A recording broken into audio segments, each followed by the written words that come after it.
મારું નામ પરમાર રાજેશ કુમાર પ્રવીણભાઈ છે। હું એક સામાજિક કાર્યકર છું અને ધ્રોલ શહેરનો વતની છું। અત્યારે તમે મારી પાછળ જોઈ શકો છો કે ધ્રોલ જોડિયા રોડ આવેલો છે। આ ધ્રોલ જોડિયા રોડ ઉપર આ જગ્યાએ વર્ષની અંદર 3 થી 4 વખત ગાબડા પડી રહ્યા છે અને ગાબડાની અંદર પબ્લિક આમ જનતા પડી રહી છે, હાથ પગ ભંગાવી રહી છે। છતાં પણ ધ્રોલ નગરપાલિકા અને માર્ગ અને મકાન પેટા વિભાગ પંચાયતના પેટનું પાણી હલતું નથી। માર્ગ મકાન પેટા વિભાગ પંચાયત એમ કહે છે કે અમારી જવાબદારી નથી, ધ્રોલ નગરપાલિકાની જવાબદારી છે। ધ્રોલ નગરપાલિકા એમ કહે છે કે અમારી જવાબદારી નથી, માર્ગ અને મકાન પેટા વિભાગ પંચાયતની છે।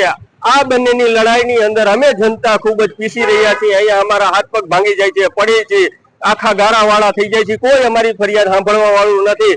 અને ધ્રોલ શહેરની અંદર 2 વિરોધ પક્ષ આવેલા છે। વિરોધ પક્ષ માત્ર ચૂંટણીની ટાણે વરસાદમાં જેમ દેડકાઓ બહાર આવે તે રીતે જ બહાર આવે છે, બાકી તો શાસક પક્ષની કોઈ લોભામણી લાલચની અંદર આવીને પૈસા કમાવામાં તેને રસ છે।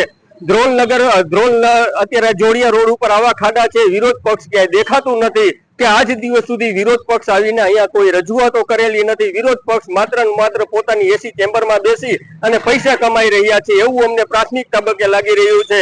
માટે હું ભારત સરકાર અને ગુજરાત સરકારને પ્રાર્થના કરું છું કે અમારો આ જે ધ્રોલ જોડિયા રોડ છે એનો કાયમી ઉકેલ લાવી અને રોડ વ્યવસ્થિત કરી આપવા વિનંતી છે।